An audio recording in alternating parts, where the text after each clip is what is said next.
নমস্কার।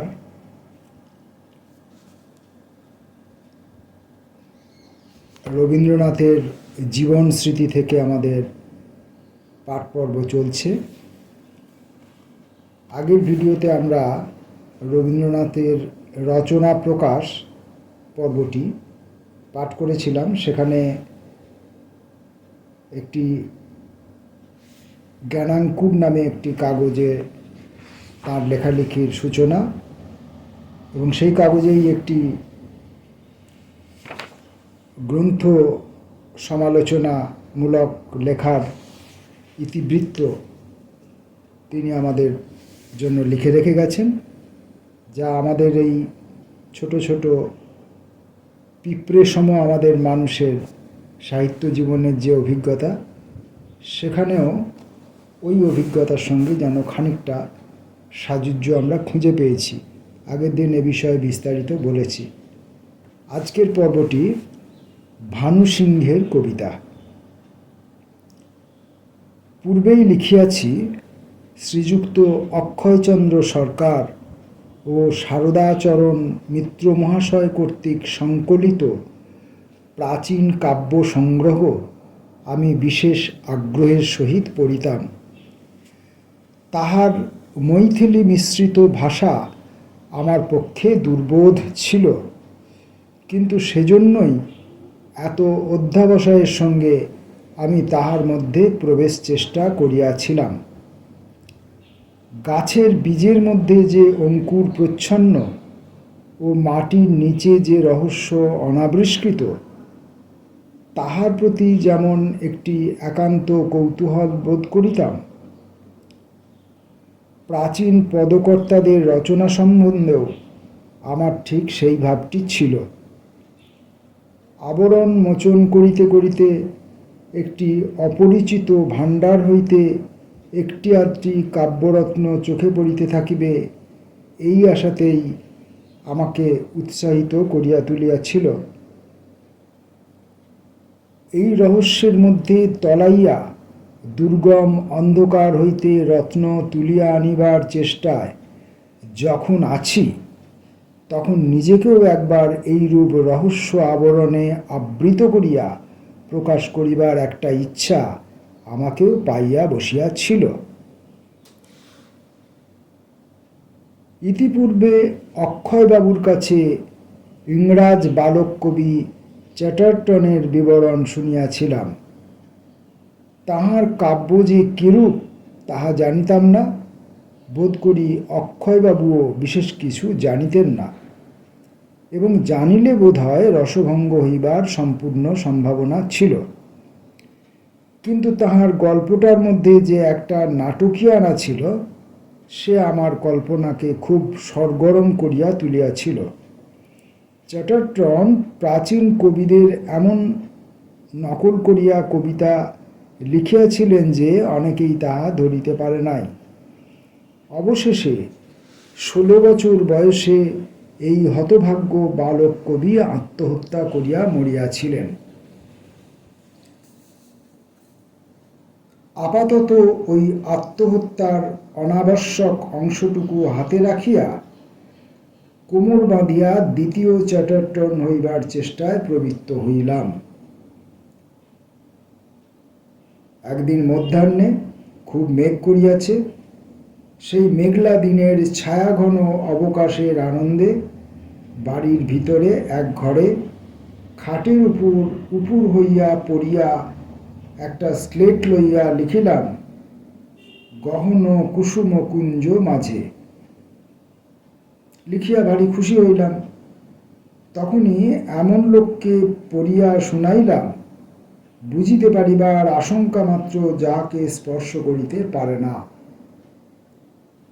সুতরাং সে গম্ভীরভাবে মাথা নাড়িয়া কহিল, বেশ তো, এ তো বেশ হইয়াছে। পূর্বলিখিত আমার বন্ধুটিকে একদিন বলিলাম, সমাজের লাইব্রেরি খুঁজিতে খুঁজিতে বহুকালের একটি জীর্ণ পুঁথি পাওয়া গিয়াছে। তাহা হইতে ভানু সিংহ নামক কোনো এক প্রাচীন কবির পদ কাপি করিয়া আনিয়াছি। এই বলিয়া তাহাকে কবিতাগুলো শুনাইলাম। শুনিয়া তিনি ভীষণ বিচলিত হইয়া উঠিলেন, কহিলেন, এ পুঁথি আমার নিতান্তই চাই। এমন কবিতা বিদ্যাপতি চণ্ডীদাসের হাত দিয়াও বাহির হইতে পারিত না। আমি প্রাচীন কাব্য সংগ্রহ ছাপিবার জন্য ইহা অক্ষয়বাবুকে দিব। তখন আমার খাতা দেখাইয়া প্রমাণ করিয়া দিলাম, এ লেখা বিদ্যাপতি চণ্ডীদাসের হাত দিয়া নিশ্চয় বাহির হইতে পারে না, কারণ এ আমার লেখা। বন্ধু গম্ভীর হইয়া কহিলেন, নিতান্ত মন্দ হয় নাই। ভানুসিংহ যখন ভারতীতে বাহির হইতেছিল, ডাক্তার নিশিকান্ত চট্টোপাধ্যায় মহাশয় তখন জার্মানিতে ছিলেন।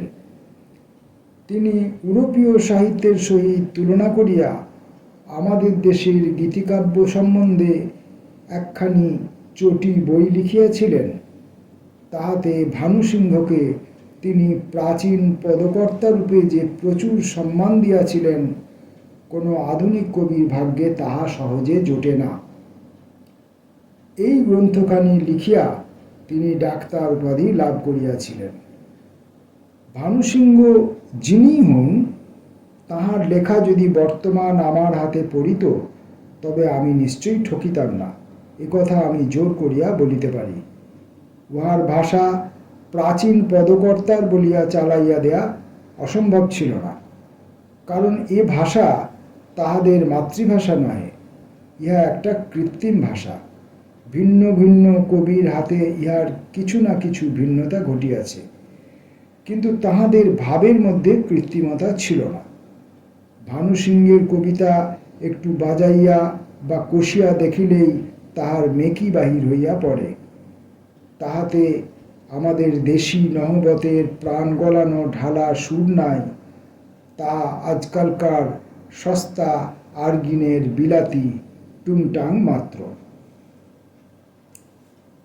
সেই বিখ্যাত ভানুসিংহের পদাবলী, সেই ভানুসিংহের কবিতা যে ইতিহাস, সেই সম্পর্কে তিনি একটি ছোট্ট বিবরণ এখানে লিখেছেন, যে তিনি প্রাচীন কবিদের অনুসরণ করে তাদের ভাষাকে নকল করে তিনি নিজেই এরকম কিছু পদ রচনা করেছিলেন, এবং এই পদ রচনা করার পর তার সেই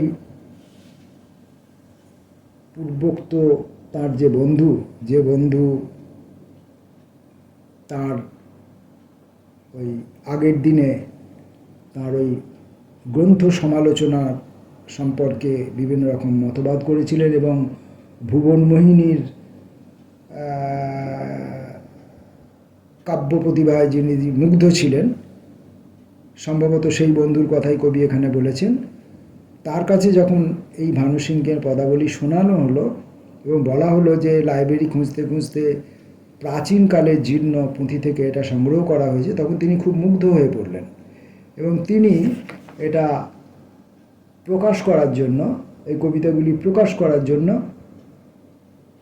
অধৈর্য হয়ে উঠলেন। এমনকি তিনি একথাও বললেন যে বিদ্যাপতি চণ্ডীদাসের হাত দিয়েও এমন ভালো পদাবলী বার হওয়ার সম্ভাবনা ছিল না।